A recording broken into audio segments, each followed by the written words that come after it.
Radio. It is my honor to welcome a legend, a hero, definitely our cricket legend, Mr. Sunil Gavaskar to Namaste Radio. Thank you so much, sir, for taking our time and speaking with us today.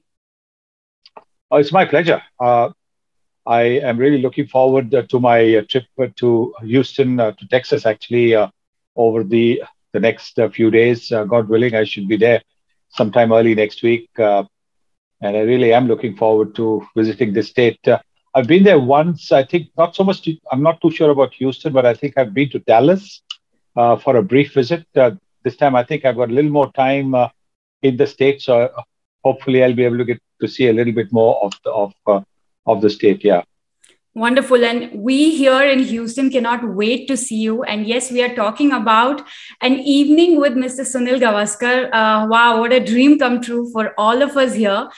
Everyone's so excited. Whoever I speak with, all the organizers here, they've been working very hard to welcome you here in Houston.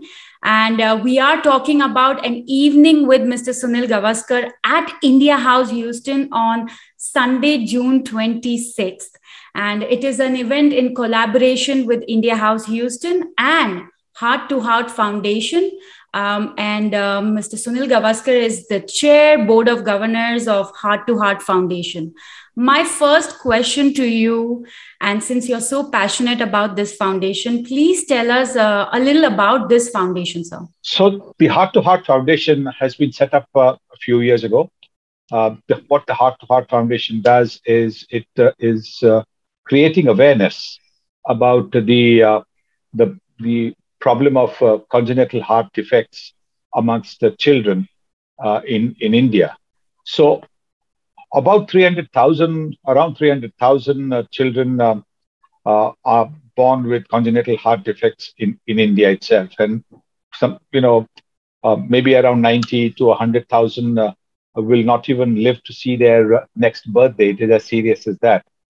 So the Satya Sai organization has set up 3 hospitals called the Satya Sai Sanjeevani hospitals. There is one in New Raipur in Chhattisgarh. There is one in Palwal, Haryana. It's about an hour, maybe 75 minutes drive from Delhi. And the other one, which was set up 3 years ago, is in Kharghar, New Mumbai, which again is about an hour's drive from Mumbai city. Now, these hospitals are looking after the procedures of children born with congenital heart defects. Mm-hmm. And the Heart to Heart Foundation is assisting them in creating awareness all around the world about the seriousness of this issue, as well as raising funds for these hospitals. Because then the hospitals perform totally free of cost surgeries on the children.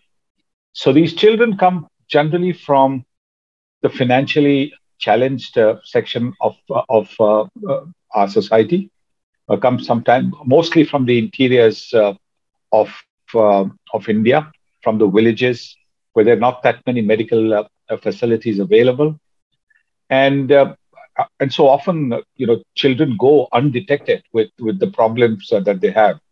So by the time they come to the hospital, sometimes it can be a bit late. And other hospitals, there are other hospitals, no question about it, but they charge you a fee. Not the Satya Sai Sanjeevani hospitals. The Sanjeevani hospitals do everything free, right from the time that the child is admitted along with the parents. There's an annex where the parents can stay while the child is undergoing the procedure, the examination and the procedure. And so the Heart to Heart Foundation is basically there to try and assist, to collaborate with the Sai Sanjeevani hospitals in trying to ensure as many children's lives are saved. And that is the purpose of my visit, to create awareness in America. I was there 3 years ago as well, but I didn't come to Houston then. I went to some other parts of America. This was, of course, before COVID struck us, and then there was no possibility of travel. So I'm looking forward to meeting the people in Houston, making them aware of the seriousness of this problem, and hoping that they can join us in the mission to save as many children's lives as possible. Absolutely. Thank you for sharing all that detail, and more power to you for this mission, more power to everybody working behind such a great cause. And definitely, Houstonians are known for their, philanthropic spirit too. So definitely all of us can join you together in helping those children more and more in the future. Now the event is planned in such a way that it is an event of going to be a lot of, I guess, cricket anecdotes, a lot of, stories. And if, how we look at it is like when we talk to a legend like you, we can, I think, listen to you for hours and hours. There's so much of stories that you can share with us. And everybody here is very excited. I won't ask you for a lot of stories, but there's this one story, and I know you kind of imitated him in the past, which I laughed a lot. So if you could do that for me again, it was about the test match that you played on number 4. And the one match, I think you were on number 4, and Vipin Richards passed a comment when you were leaving. Could you share something about that? It's amazing that, while we're talking, just a little while ago, somebody sent me a picture of Viv and me sitting together. This is, of course, doing commentary, and with the very, very same things that you're wanting me to talk about. So, okay, here goes. What had happened was that I was batting at number 4 in this particular test match. And the earlier test matches, I'd opened the batting. Mm-hmm. First 5 test matches, I'd opened the batting. This was the 6th test match. And Malcolm Marshall got Anshuman Gaikwad out to the first ball, up to the 4th ball of the first over. And the next ball, he got Dilip Vengsarkar out to the 5th ball of the first over when India was batting. So I came in at number 4 to stave off a hat trick, because Malcolm had taken 2 wickets of 2 consecutive deliveries. And I managed, I played that down safely. And it was over. Mm-hmm. And so Viv Richards, who was at second slip, as he ran past me from one end to the other end, to stand in the slips at the other end, as he ran past me, he said, "Oh, no matter what number you bat, man, the score is still 0." So it was quite nice. I mean, Viv and I, I've been friends for a long time. In fact, with the West Indians, it's easy to get along. They're lovely, lovely people, the West Indians. During the time that we played, they were the undisputed champions in all formats of the game. They played the game hard on the field, but they never said a word to you. There was none of this sledging or whatever that we saw. We've seen in cricket later on. It was there during my time as well, but not as much. There was not so much sledging. There's a bit of banter, but the West Indians only gave you a stare. The fast bowlers, if you did, the stare, and that stare itself was spine chilling. So they didn't have to say anything. Yes, I think that's why they're loved all over the world, because of the fact that they love cricket. They enjoy their cricket. They convey that enjoyment to the spectators. They have nothing rude to say to the opponents. So that's why the West Indians are loved all over the world. That's so true. That is so amazing hearing it, from you live. And thank you for sharing that. And about West Indians, that is so true. Even people here, when, anybody from West Indies, we've always find them very fun-loving and, living a happy life every time. So that's amazing. Now, a little about a time which kind of slowed everybody down. Which was COVID. You travel so much. You're there at events. You're there at all the games also were stopped for a while. How did you manage that during lockdown to keep you going at that time? What the lockdown did actually was give you a lot of time to introspect, because you didn't go out anywhere. You were actually pretty much confined to your home. You didn't know what this pandemic was. You didn't know, you were so scared in the sense that because of the uncertainty of it all, You didn't know what was happening. You could wear a mask, you could wear a double mask. I was sometimes wearing a double mask, but you didn't know what was going on. So the smartest thing to do was to probably stay indoors.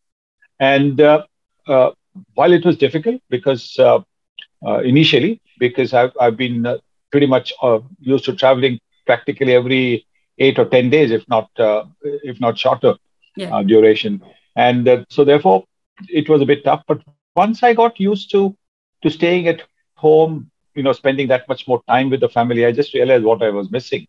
That I was missing family life. I was, in I love getting involved with cricket on the commentary side, because it keeps me in touch with the modern game. It Yeah. allows me to see the way the game is evolving. It allows me to interact with the current players, the current greats, to see what makes them tick, to see what how they react to pressure, how they react to success, how they react to failure, and it's an education. It's an Mhm. education because life is all about education. So it's not necessary that you have to only learn from your elders. You also learn from you know those who are younger than you. So I mean, I love this commentary thing because of the fact that it keeps me in touch with the game. It also has given me a profile after my retirement, which a lot of my teammates who played with me don't have. Mhm. I did actually miss those 5 months, 6 months when I was confined to my home. But that was initially. Later on, to be able to spend time at home, to be able to spend time with the family was fantastic. But I did that, and I enjoyed it thoroughly. That's good to know that. And then I think I'm sure you kept up with your eating habits, proper eating habits, workouts, and all of that. So to get back to the normal routine. Well, see, eating habits, I'm actually not a foodie, which is probably one of my biggest pluses, in the sense that people say to me, I haven't really put on weight. I do, obviously, with age, you do put on a little bit of flab here and there. But the fact that I'm not a foodie, I'm such a small eater. Oh. I'm a poor eater, if one might call it that. Therefore, I'm not a good guest to invite at home, because then the lady of the house, if she's prepared a meal, if she has prepared a feast, and I just peck at the food, she might think that I haven't actually liked the food, but that's not the case. I just eat small. So I'm not a foodie, so eating habits were not so much of an issue. I did manage to uh, get on the OTT platform and Mhm. watch a few serials, watch a few movies, which is something that you don't really get time to do when you're traveling for cricket, for commentary, because the whole day is spent in the commentary. Then you come back and then you sit with your commentary colleagues, for a meal, and then go back to sleep. So you don't really get much time to enjoy the OTT platform. But that 6 months, 5.5, 6 months staying at home did allow me to do that.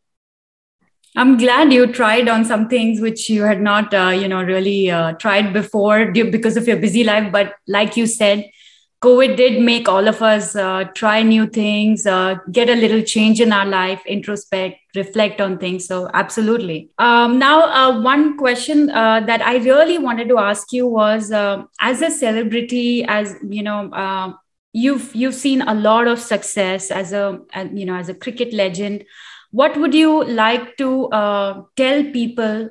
How can some an advice on how people can cope with success? Uh, Look, each individual and the circumstances of success and the surroundings and the trappings of success differ from individual to individual. So it's very difficult to generalize.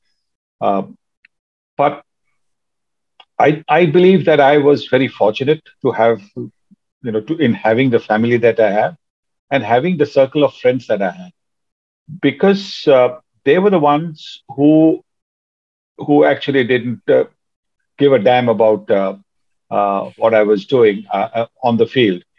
Uh, for them, I was just Sunil, and whether I scored runs, whether I didn't score runs, it didn't matter to them.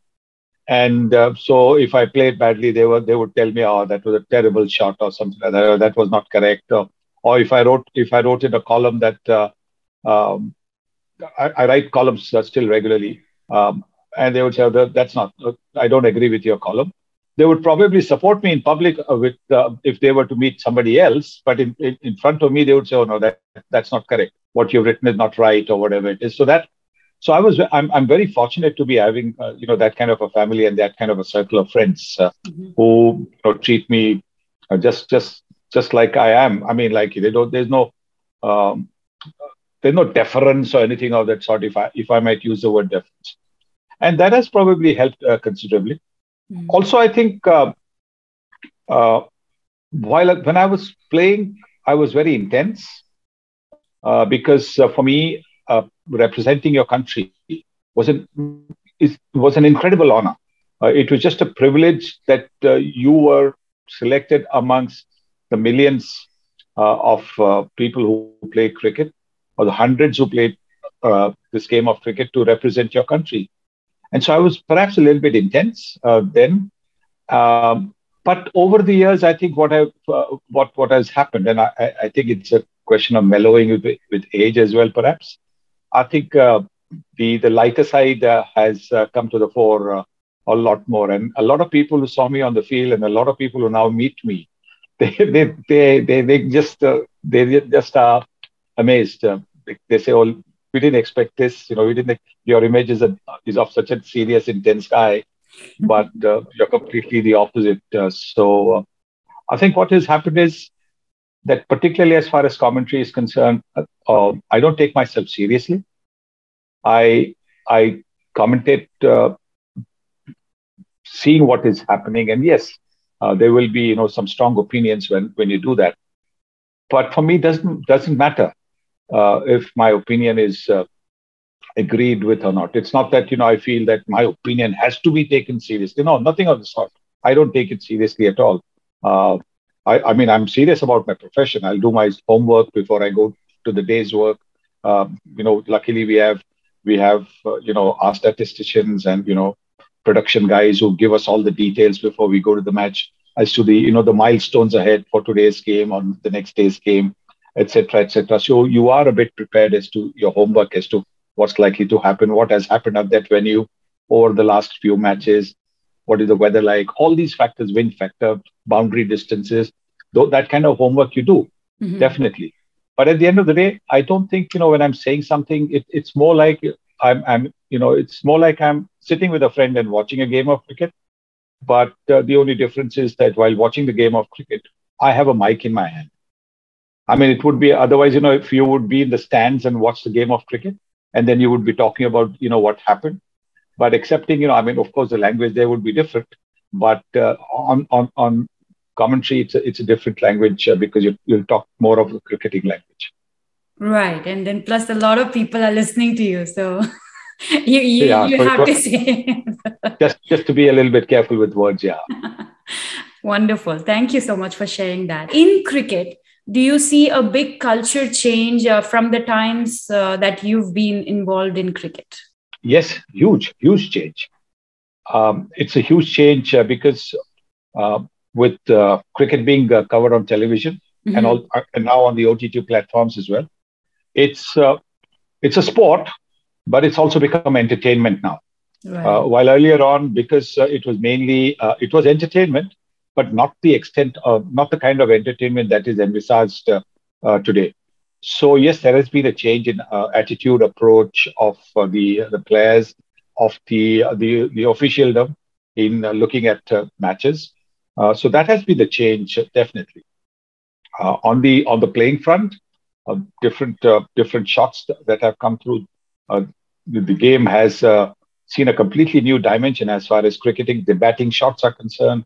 Mhm. The scoop shot, the reverse sweep, the switch hit, the ramp shot, the lofted over extra cover drive sixes.